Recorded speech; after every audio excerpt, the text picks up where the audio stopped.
Magandang araw sa ating lahat. Ako po si George Francis M. Duran, ang inyong guro sa Araling Panlipunan 7. Handa na ba kayong matuto? Magaling! Tayo nang magsimula. Ang mga layunin sa araling ito ay ang mga sumusunod. Una, na isa-isa ang mga pangunahing salik na karaniwang ginagamit sa pagtataya ng implikasyon ng populasyon.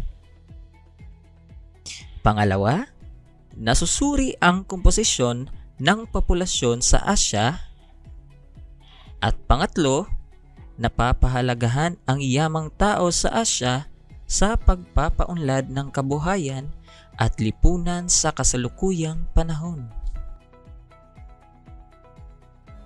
Sa nakaraang aralin, napag-aralan ninyo ang tungkol sa biodiversity ng Asya, ang pagkakaiba-iba at katangi-tanging anyo ng lahat ng buhay na bumubuo sa natural na kalikasan ay tinatawag na biodiversity. Ang Asya, bilang pinakamalaking kontinente sa mundo, ay itinuturing na pangunahing pinagmumula ng global biodiversity. Napag-aralan din ninyo ang kahalagahan ng balanseng ekolohikal. Nalaman ninyo na napakahalagang panatilihin ang ecological balance o balanseng kalagayang ekolohikal ng Asya dahil anuman ang maging katayuan at kalagayang ekolohikal ng rehiyon, tiyak na makakaapekto ito ng lubos sa pangkalahatang kalidad ng kapaligirang pandaigdig. Napag-aralan din ninyo ang iba't ibang kahulugan ng mga salitang may kaugnayan sa suliraning pangkapaligiran. Ito ang mga sumusunod. Desertification, tumutukoy sa pagkasira ng lupain sa mga rehiyong bahagyang tuyo o lubhang tuyo na kapag lumaon ay hahantong sa permanenteng pagkawala ng kapakinabangan nito. Salinization, sa prosesong ito, lumilitaw sa ibabaw ng lupa ang asin o di kaya naman ay inaanod ng tubig papunta sa lupa. Ito ay nagaganap kapag mali ang isinagawang proseso ng irigasyon sa paligid ng mga estuary at gayon din sa mga lugar na bababa ang tubig o water table. Habitat, ito ay tumutukoy sa tirahan ng mga hayop at iba pang mga bagay. Ito ang pangunahing apektado ng land conversion o paghahawan ng kagubatan, pagpapatag ng mga bundok o maburol na lugar upang mabigyang daan ang mga proyektong pangkabahayan. Hinterlands, ito ay isang malayong lugar, malayo sa urbanisadong lugar, ngunit apektado ng mga pangyayari sa teritoryong sakop ng lungsod. Ang lungsod ay nangangailangan ng pagkain, panggatong, at troso para sa mga konstruksyon na itinutustos ng hinterlands na humahantong sa pagkasaid ng mga likas na yaman nito. Ecological balance, kapag balanse ang ugnayan sa pagitan ng mga bagay na may buhay at ang kapaligiran. Deforestation, ang pagkaubos at pagkawala ng mga punong kahoy sa mga gubat. Isa ito sa mga problemang nararanasan ng Asya sa kasalukuyan. Siltation, parami at padagdag na deposito ng banlik na dala ng umaagos na tubig sa isang lugar.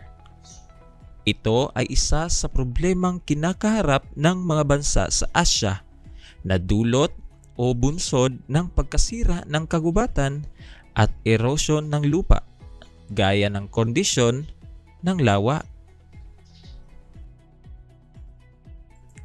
Red tide, nagkakaroon ng red tide dahil sa mga dinoflagellates na lumulutang sa ibabaw ng dagat. Global climate change. Ito ay ang pagbabago ng pandaigdigan o regional na klima na maaaring dulot ng likas na pagbabago sa daigdig o ng mga gawain ng tao.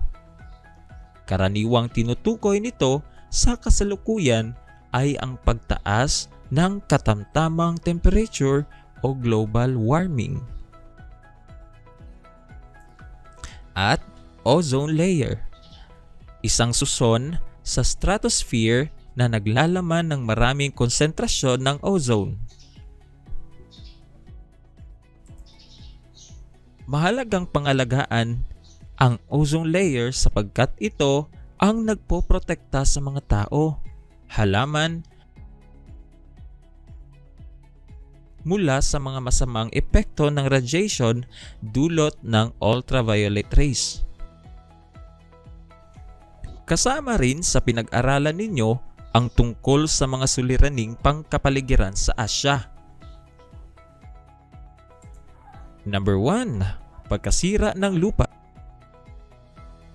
Ang pag-abuso sa lupa ay nagbubunsod ng malalang mga suliranin gaya ng salinization at alkalinization na nagaganap kapag mali ang isinasagawang proseso ng irigasyon. Samantala, isa ring malubhang problema sa lupa ay ang desertification. Urbanisasyon. Dahil sa mabilis na urbanisasyon sa Asya, labis na naapektuhan ang kapaligiran nito. Ito ay nagbunsod sa mga kaugnay na problema gaya ng pagdami ng mga mahihirap na lugar o depressed areas at may mga pamayanan na may mas mataas na insidente ng pagkakasakit, noise pollution at iba pang panganib sa sitwasyon. Pagkawala ng biodiversity.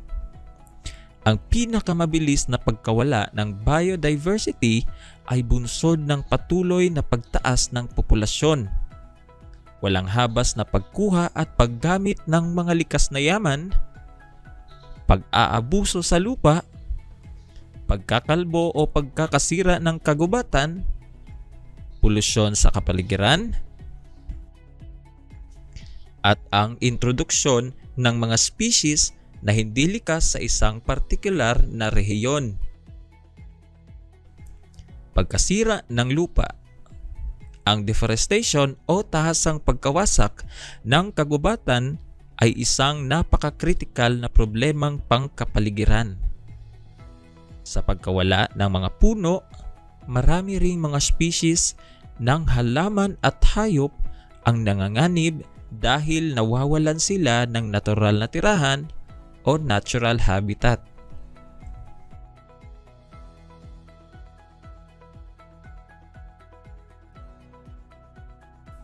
Sa pagkakataong ito, aalamin natin kung meron ba kayong ideya ukol sa komposisyon ng populasyon at kahalagahan ng yamang tao sa Asya.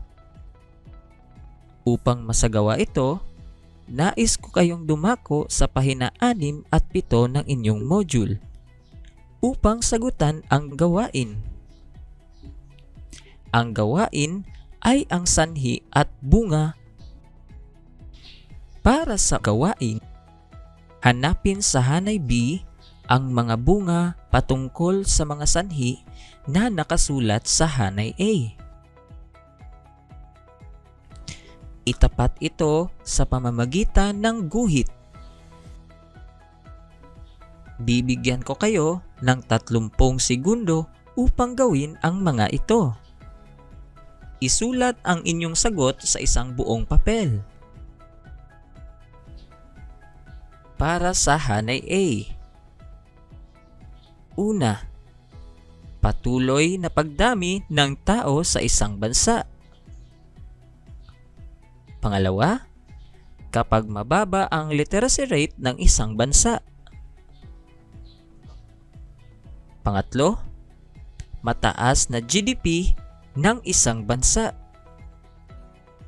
At pang-apat, ang mataas na birth rate ng isang bansa?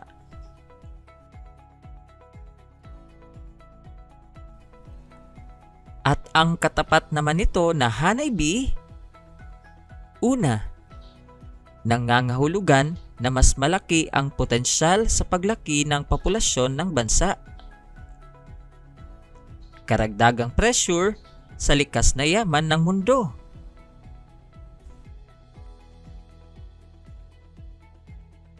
Magiging mabagal din ang pagsulong ng kaunlaran ng estado. At masasabing maunlad at matiwasay ang bansa.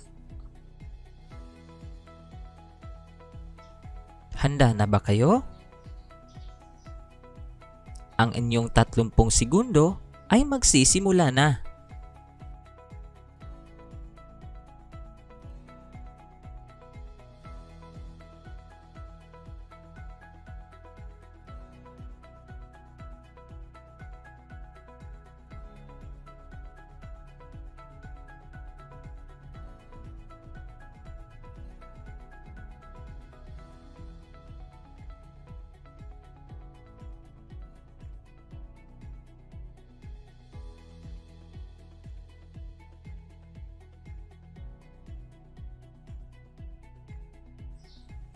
Para sa Hanay A or Sanhi 1, ang bunga nito sa Hanay B ay ang pangalawa o ang karagdagang pressure sa likas na yaman ng mundo.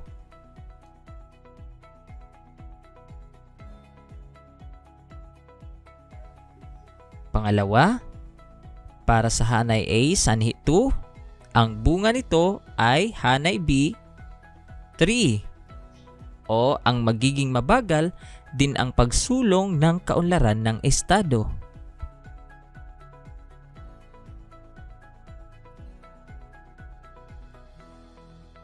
Para sa Hanay A Sanhi 3, ang bunga nito ay Hanay B pang-4. O ang masasabing maunlad at matiwasay ang bansa.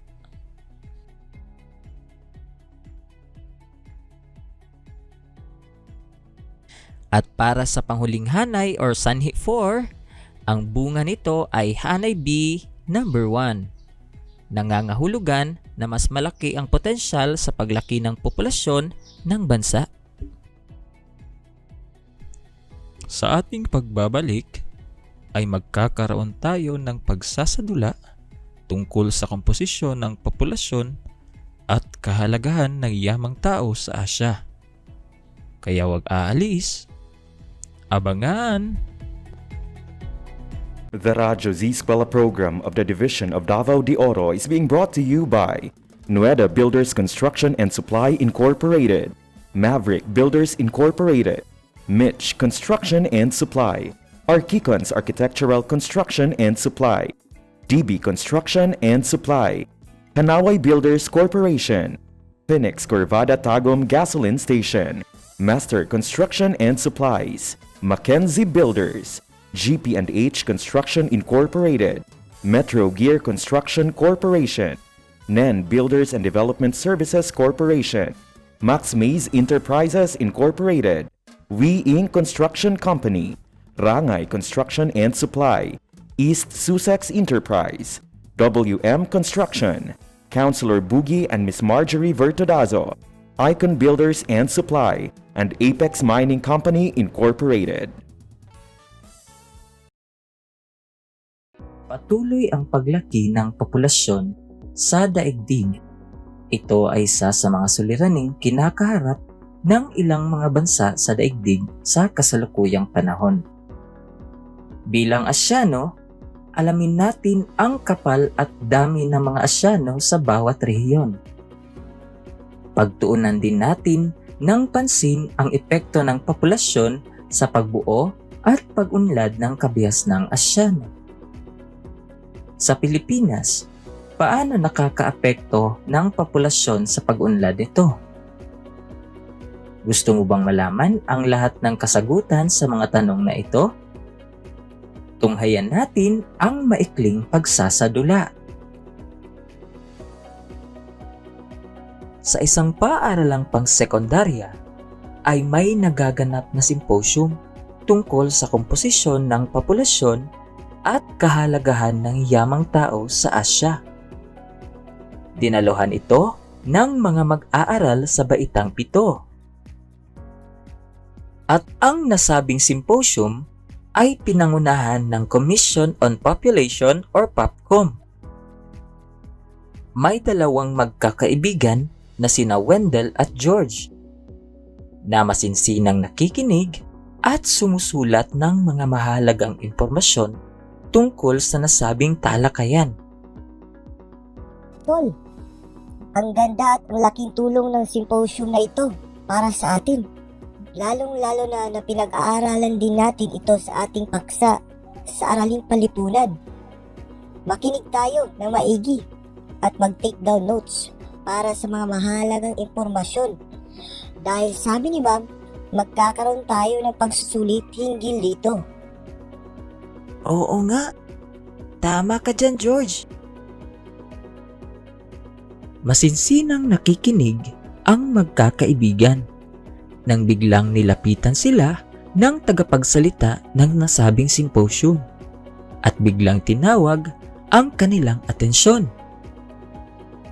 Mga bata, tanong ko lang, bakit ba dapat mapag-aralan at matutunan ninyo ang tungkol sa komposisyon ng populasyon at kahalagaan ng yamang tao sa Asya? Para sa akin, sir, mahalagang mapag-aralan ito dahil patuloy ang paglaki ng populasyon sa daigdig. Ito ay isa sa mga suliraning kinakaharap ng ilang mga bansa sa daigdig sa kasalukuyang panahon. Magaling! May tama ka! Isa sa mga suliranin ng mga bansa sa Asya ang patuloy na paglaki ng populasyon na kung saan maraming kaugnay na epekto sa mga bansa sa Asya, lalong-lalo na dito sa Pilipinas. Sir, pwede po bang magtanong? Oo naman. Ano po ba ang ibig sabihin ng populasyon? Galing na tanong.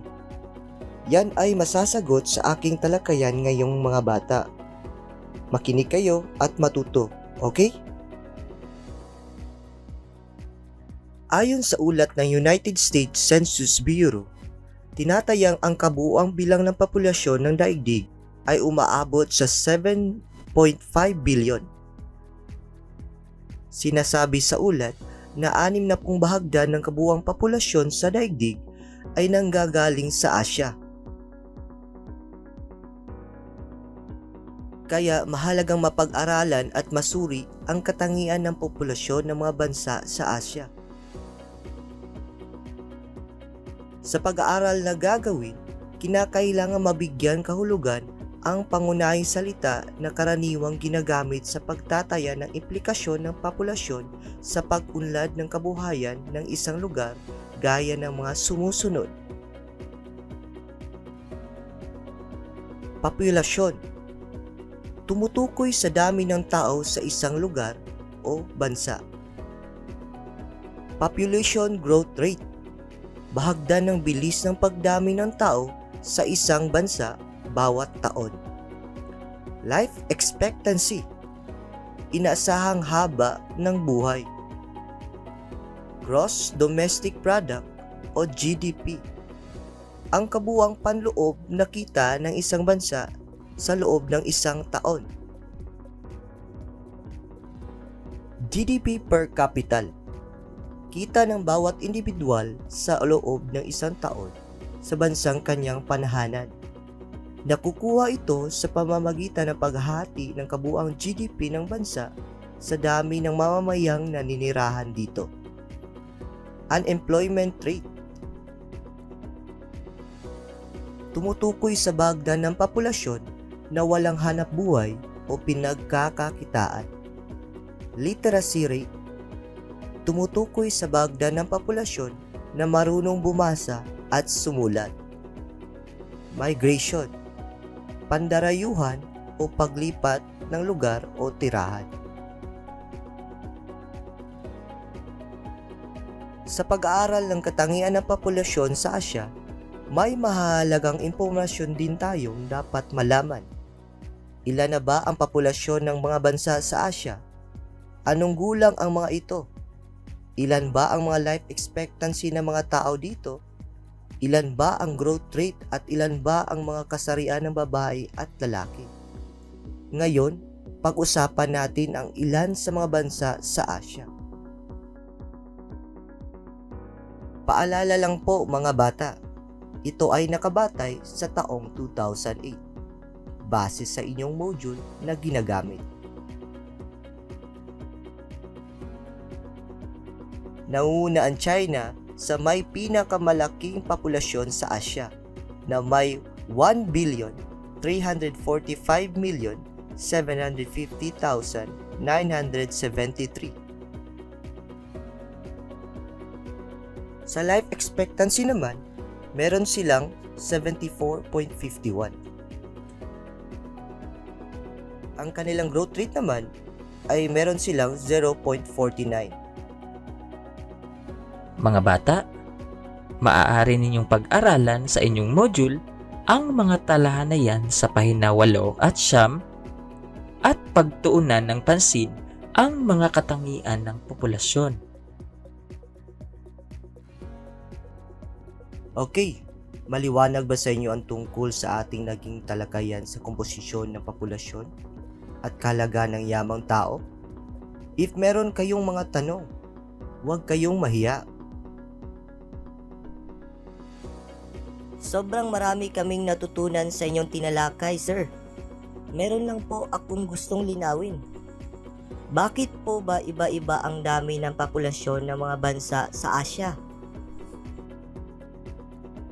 Magandang tanong yan. Iba-iba ang dami ng populasyon ng mga bansa dahil sa maraming dahilan. Isa dito ang mga iba't ibang tradisyon at kultura. Naging dahilan din dito ang kalagayan ng pang-ekonomiya ng bansa, ang pagkakaroon ng kaalaman ng mga tao sa family planning at iba pang dahilan. Sir, tanong ko lang po, bakit po ang patuloy na paglaki ng populasyon sa isang bansa ay magdudulot ng malaking suliranin? Isang magandang tanong din yan.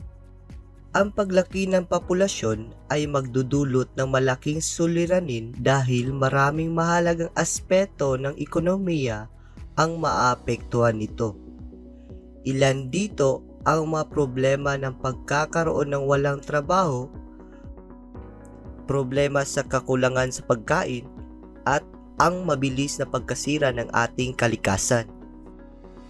Ngayon, ako naman ang magtatanong. Bibigyan ko ng chocolates ang sasagot nito. Handa na ba? Opo! Paano kaya nakaaapekto sa isang bansa ang mataas na unemployment rate? Bahagdan ng marunong bumasa at bahagdan ng migration. Yes, George. May sagot ka? Opo, sir.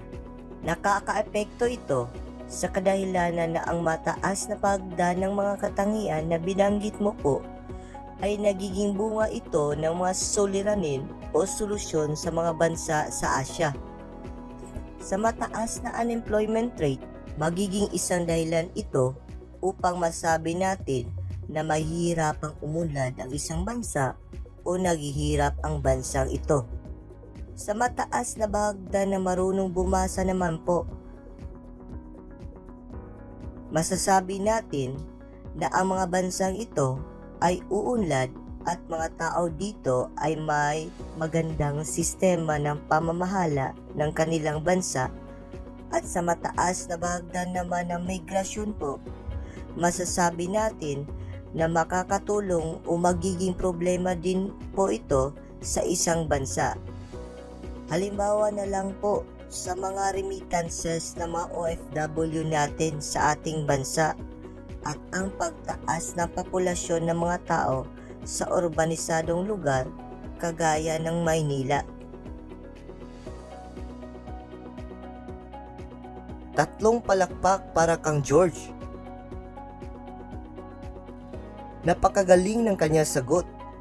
Dahil sa pagtaas ng mga katangian na binanggit ko, halimbawa na lamang ang populasyon, ay may iba't iba itong implikasyon sa mga bansa sa Asya o dito sa Pilipinas. Dahil kaugnay nito ang magandang solusyon o malaking problema na kaharapin ng isang bansa.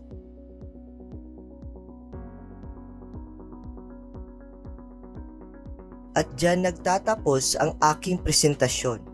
Inaasahan ko na marami kayong natutunan sa ating tinalakay at maging tulong ito upang maunawaan ang mga bagay-bagay hinggil sa komposisyon ng populasyon at kahalaga ng yamang tao. Maraming salamat po at hanggang sa muli, mabuhay!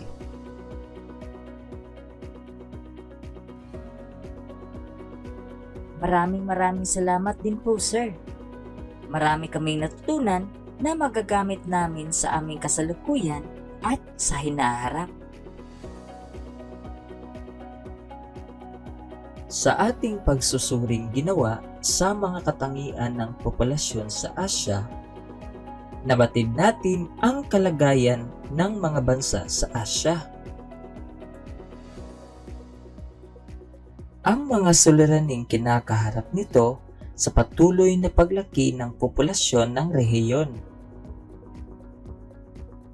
Isa sa mga malalaking hamon na dapat nating hinaharap at bigyan ng kasagutan ang suliraning pangkapaligiran na pumipinsala sa buhay at ari-arian.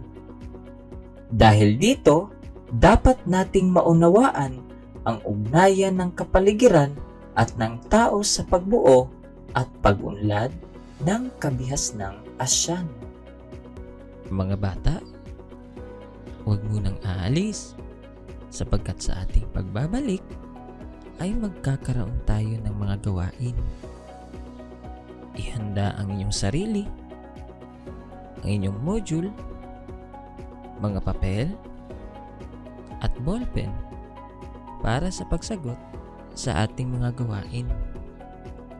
The Radyo Z Eskwela program of the Division of Davao de Oro is being brought to you by Nueda Builders Construction and Supply Incorporated, Maverick Builders Incorporated, Mitch Construction and Supply, Archicons Architectural Construction and Supply, DB Construction and Supply, Hanaway Builders Corporation, Phoenix Corvada Tagum Gasoline Station, Master Construction and Supplies, Mackenzie Builders, GP&H Construction Incorporated, Metro Gear Construction Corporation, NEN Builders and Development Services Corporation, Max Mays Enterprises Incorporated, We Inc. Construction Company, Rangay Construction and Supply, East Sussex Enterprise, WM Construction, Councilor Boogie and Miss Marjorie Vertodazo, Icon Builders and Supply, and Apex Mining Company Incorporated.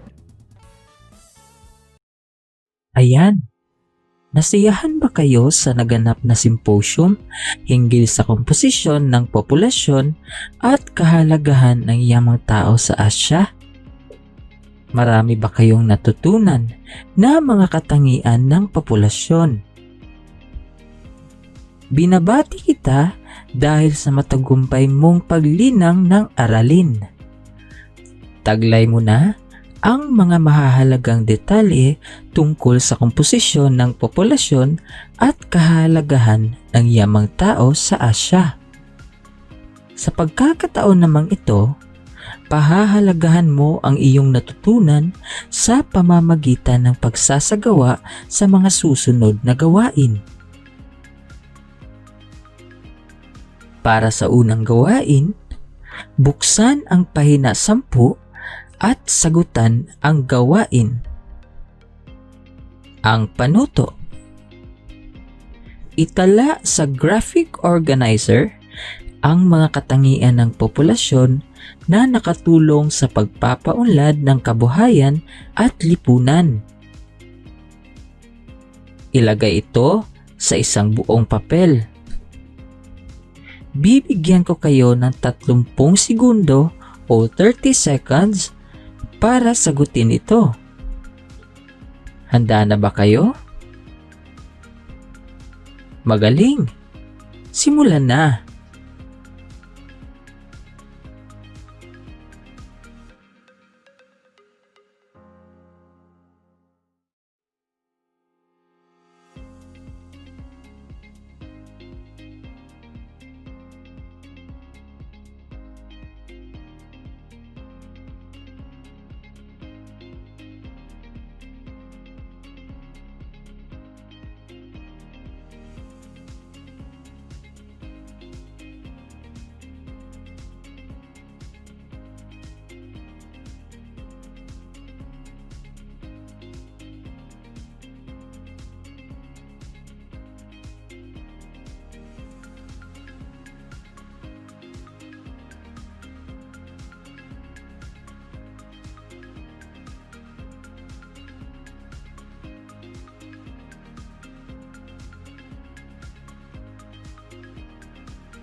Tapos na ba?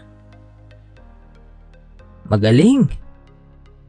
Halina't saguntan natin ang gawain. Ang mga katangian ng populasyon batay sa ating tinalakay ay ang mga sumusunod. Gulang, life expectancy, growth rate, kasarian, bahagdan ng marunong bumasa, bahagdan ng migrasyon, unemployment rate, at GDP per capita. Inuulit ko, gulang, life expectancy, growth rate, kasarian, bahagdan ng marunong bumasa, bahagdan ng migrasyon, unemployment rate, at GDP per capita. At para sa panghuli nating gawain, sagutan ang tayahin. Sa pahina, 14 hanggang 17. Ang panuto, basahin at unawain ang mga katanungan. Pagkatapos ay subukan mong sagutan. Isulat ang titik ng tamang sagot sa kwadernong papel.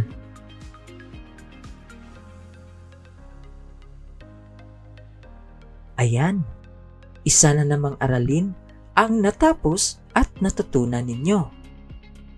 Marami ba kayong natutunan tungkol sa komposisyon ng populasyon at kahalagahan ng yamang tao sa Asya? At marami ba kayong natutunan tungkol sa katangian ng populasyon? Magaling!